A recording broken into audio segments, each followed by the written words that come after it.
大家好，歡迎翻到嚟肥宅嘅模型頻道，又係難得出外景嘅時間，因為 Gundam Base 香港咧就開幕啦，咁我就用咗 Media Entry 19號嘅時候先入咗去嘅，咁但係因為我仲未有啲好 proper 出街拍嘢嘅 tooling 啊，個鏡頭有少少太震啦，咁所以呢條片咧就係影片加定鏡俾大家睇嘅。首先入到嚟第一個打卡位咧就係我哋講咗好耐嘅1:2神高達，超級有氣勢嘅空像。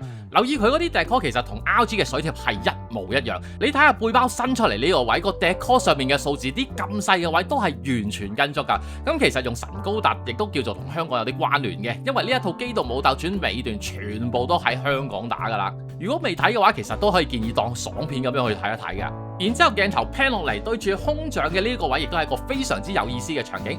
大家見到應該係熟口熟面㗎啦，冇錯，佢就係攞咗我哋尖沙咀海旁嘅一啲情景去做基礎再 set up 嘅。同時間亦都擺咗好多唔同 high grade 嘅模型，而呢啲對決嘅 pose 其實都幾有意思。譬如重高達喺香港亦都有同加美油渣嘅高達 Mark II 對戰喎。呢個 corner 位呢，就一定係每年聖誕節都會出場嘅高達 NT1 對渣古嘅場景。咁更加唔少得嘅就係阿寶同馬沙嘅終極對決 New Gundam vs 沙薩比，呢邊亦都有神高達同埋 Master Gundam 嘅師徒對決，咁其實亦都有好多唔同系列嘅機體喺入邊，咁我講晒就冇意思㗎啦，留翻俾大家過嚟自己去欣賞。到第三個打卡點，咁我哋向右移翻少少呢，就已經係㗎啦。呢個櫃呢，就收集咗所有元祖出過嘅每一個比例嘅模型，包括由舊模真係最舊完全冇分析嘅老模啊，一直去到 SD 啦、High Grade 啦、MG 啦、PG 啦、Mega Size。咁當然佢都有包晒出過嘅唔同版本嘅，包括 High Grade UC 嘅新舊版啦、Beyond Global 啦、MG 嘅 GTO 2.0、3.0、PGU 等等等等嘅。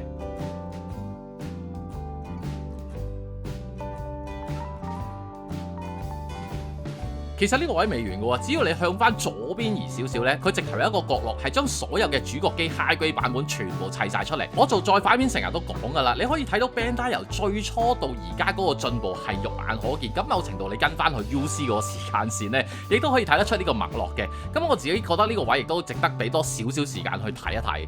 不過你見到佢而家係一個 series 淨係放一款 MS 出嚟，譬如水星就淨係擺咗風鈴 ，GQ 一個數就係得 GQX 啦。咁但係如果可以將主角機開過嘅機體都放埋出嚟呢，應該仲震撼啊！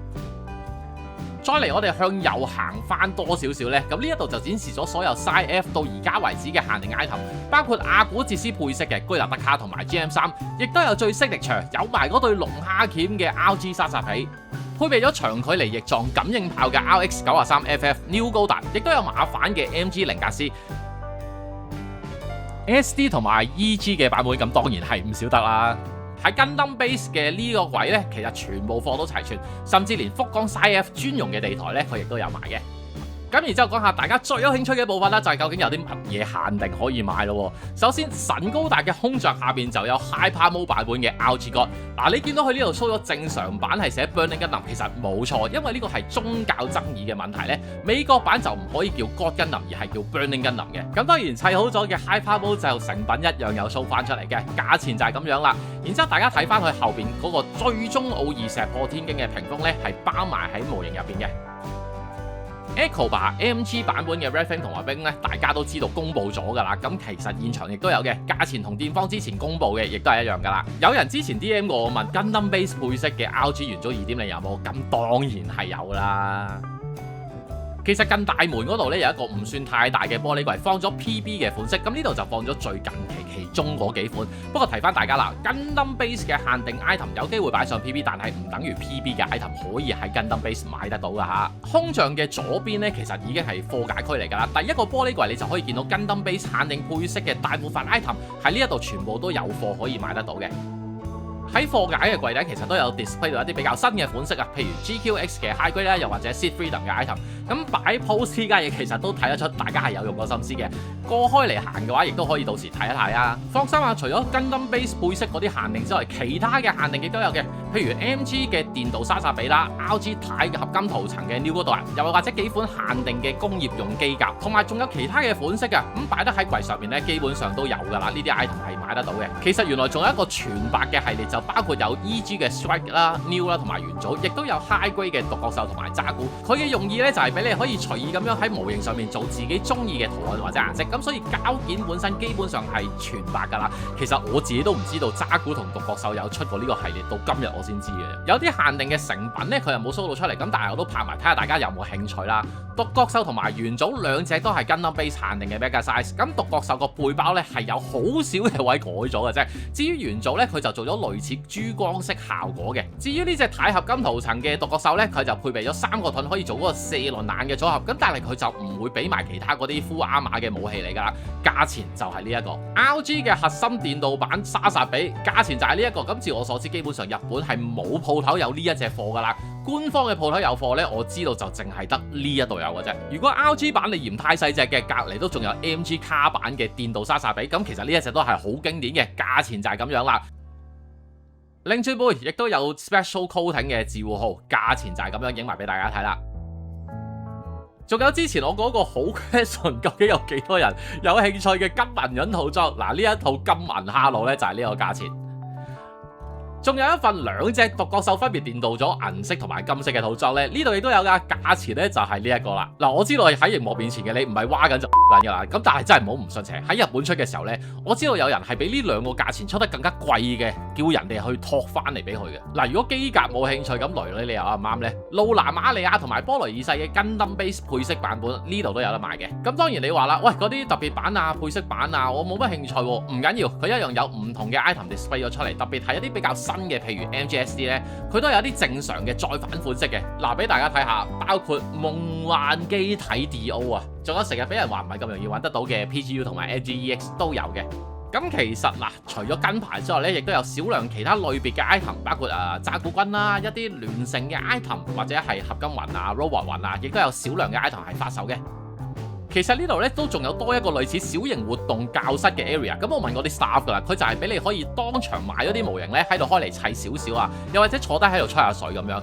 如果將來有啲咩活動舉辦或者有啲小教室、小課堂啊，都應該係喺呢一度進行噶啦。其實逛完之後咧，我自己有興趣嘅都有1、2隻嘅，包括呢個巴巴托斯嘅鐵血電鍍版 MGSD， 成品比我想象中好睇好多。咁拎上手咧，佢亦都冇咩平衡上嘅問題。成份模型佢嗰個顏色最緊要係順眼唔膠啊，就咁輕鬆塑造出嚟咧，其實已經好靚仔噶啦。另外 PB 早排咪上咗隻 RG 嘅紅龍嘅，咁其實嗰一隻未出貨，真係唔知佢個結構係點啦。但係我自己拎上手 High Grade 嗰一隻咧，就反而比想象之中 OK， 至少關節嗰個支撐力咧係幾足夠。嗱，平衡就唔好講啦，因為佢咁重個背包咧就肯定企唔穩，但係揸上手嘅武器咧又唔見得話會不舉。咁當然佢有好多位係要用貼紙保色嘅，呢一隻咧就比較啱自己會做上色嘅朋友去玩啦。今日咧就係 Media Entry， 所以 Cashier 就冇開，大家都冇嘢買得到。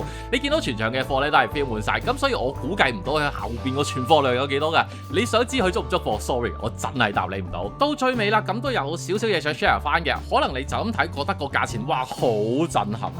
嗱，我一開始都係，但係我又想提翻咁多位啦。你覺得震撼嗰個價錢嘅對比參照物咧，就叫做日本零售價。咁首先你個人要去咗日本先嘅，正路計你就唔會有隨意門可以一打開就去到日本，你都有交通費㗎嘛，係咪先？嗱，我同你計另一條數。首先你自己正職個時薪係幾多？相信你自己都好清楚啦。咁你由出門口去到去機場 check in， 等飛機埋站，到架飛機起飛land 咗，你喺日本清關出去，直接去台場，呢個時間來回就要乘2啦。計翻你嘅時薪入邊乘翻出嚟，咁個差價又係咪真係咁過分呢？我呢個諗法個邏輯就係我自己嘅時間都係成本嚟噶嘛，咁唔可以唔計埋入去㗎，同埋以我自己做咁多年 trading 嘅經驗去計啦 ，Bandai 將啲貨運入去機場報關起飛，落到香港再清關，再揾運輸拖出嚟，點貨入 stock， 再要搬翻出嚟店面上架，其實全部都係成本。要人哋完全用翻日本嗰個零售價喺香港再賣呢，我就覺得真係冇乜可能㗎啦。而且相信各位亦都見過各式各樣嘅炒價係冇路足㗎啦。有陣時你揾到好買家嘅，可能真係會做翻平少少俾你，但係出到嚟交收，無論係買買家定係賣家瀨嘢？我諗大家都聽唔少噶啦，至少喺呢度就明碼實價咯。但係到最尾，等我戴翻個頭盔先啊！錢呢樣嘢呢，就喺你個荷包入邊，你先係主人，你先係話事嗰個，冇人揸支槍逼你一定要買其中一個 item 嘅。嗱，如果你自己真係覺得性價比計嗰條數唔啱數咯，咁咪唔好特別逼自己去買咯，無謂貼錢買難受啊嘛。呢次有關 Gundam Base Hong Kong 咧就去到呢一度，因為真係得咁多嘢講同咁多嘢睇嘅啫。咁其實呢條片亦都係一個意外嚟，我冇遇過我可以揸 Media Entry 入得到嘅，同埋正路呢，我估我排唔到去嗰條抽籤隊嘅。咁所以啦，今年最後一條片呢，就真係1月份嘅再反片，而1月份嘅再反呢，就精彩啦，大家可以 stay tuned。喂，條片未完嘅，咁好多謝 PR 公司嘅安排啦。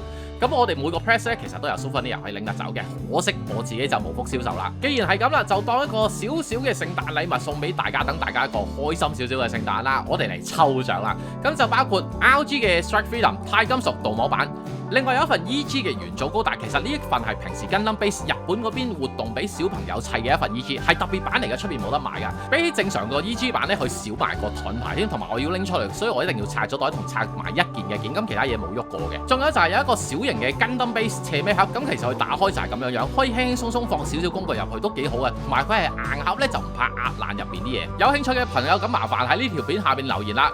Merry Christmas！ 咁我哋 set 一個星期做截止啦，即係12月27號夜晚11點59分。咁喺28號版呢，咁我就會做個直播去抽獎，同以前一樣啦。咁我希望抽到一啲比較睇得我耐嘅朋友啊，所以就限定抽訂閱者嘅啫。有興趣嘅朋友記得幫我留言。咁當然唔想抽獎係想支持嘅，一樣可以打000冇問題嘅。呢條片呢，我預計20號就會出得到噶啦。咁預祝大家有個開心嘅聖誕節。我係肥宅模型，我哋下條影片再見。Merry Christmas！